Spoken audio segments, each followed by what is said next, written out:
ഈ പദ്ധതിയുടെ പേരാണ് കാരുണ്യ ആരോഗ്യ സുരക്ഷാ പദ്ധതി. ഈ പദ്ധതി വളരെ ഉപയോഗപ്രദമായ ഒരു പദ്ധതിയാണ്. ഒരുപാട് പേർക്ക് താങ്ങും തണലുമായിട്ടുള്ള ഒരു പദ്ധതിയാണ്.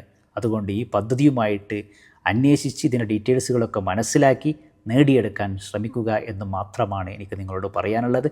സർക്കാർ നടപ്പിലാക്കുന്ന പദ്ധതികളെക്കുറിച്ചും നിങ്ങൾക്ക് ആനുകൂല്യങ്ങൾ കൈപ്പറ്റാനും ഒരുപാട് കാര്യങ്ങൾ അപ്ഡേഷനുകൾ ചെയ്യുന്നുണ്ട്. ഈ അപ്ഡേഷനുകളൊക്കെ തിരിച്ചറിയുക എന്നതാണ് നമ്മൾ ചെയ്യേണ്ട പ്രധാനപ്പെട്ട ഒരു കാര്യം. ഇതുപോലെയുള്ള നല്ല നല്ല കാര്യങ്ങളാണ് എൻ്റെ ഈ ചാനലിലൂടെ ഞാൻ നിങ്ങളുമായി പങ്കുവെക്കുന്നത്. ഇപ്പോൾ താഴ്ന്ന കുടുംബങ്ങൾക്ക് വേണ്ടി ഏകദേശം 42 ലക്ഷത്തോളം ആളുകൾക്ക് വേണ്ടി 5 ലക്ഷത്തിൻ്റെ ചികിത്സാ പദ്ധതി സർക്കാർ പാസ്സാക്കിയിരിക്കുകയാണ്.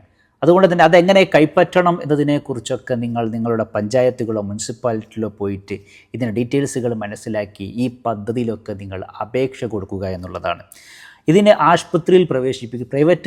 ചില പ്രൈവറ്റ് ആശുപത്രികളിലും ഗവൺമെൻറ് ആശുപത്രികളിലൊക്കെ ഇത് ആനുകൂല്യങ്ങൾ കൈപ്പറ്റാനും സാധിക്കും.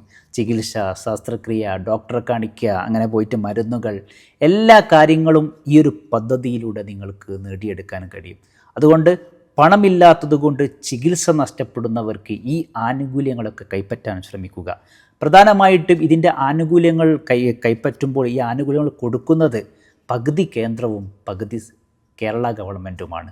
അതുകൊണ്ട് തന്നെ ഈ പദ്ധതികൾ അവകാശികളാണെങ്കിൽ നിങ്ങൾ നിർബന്ധമായിട്ടും ഈ 42 ലക്ഷത്തോളം പേർക്ക് ഈ പദ്ധതി കൊടുക്കുന്നുണ്ട്. അതുകൊണ്ട് ആ പദ്ധതിയുടെ അവകാശം നിങ്ങളാണെങ്കിൽ 5 ലക്ഷം വരെ നിങ്ങൾക്ക് കിഴിവ് ലഭിക്കുന്നുണ്ട്.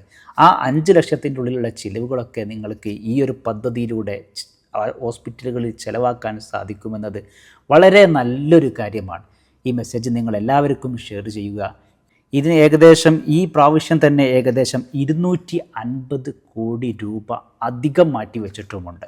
അതുകൊണ്ട് നിങ്ങൾ നിർബന്ധമായിട്ടും ഇതിൻ്റെ അവകാശിയാണെങ്കിൽ ഇത് നിങ്ങൾ മുനിസിപ്പാലിറ്റിയിലോ അതേപോലെ പഞ്ചായത്തുകളിലോ പോയി ഇതിൻ്റെ ഡീറ്റെയിൽസ് മനസ്സിലാക്കി ചെയ്യാൻ ശ്രമിക്കുക.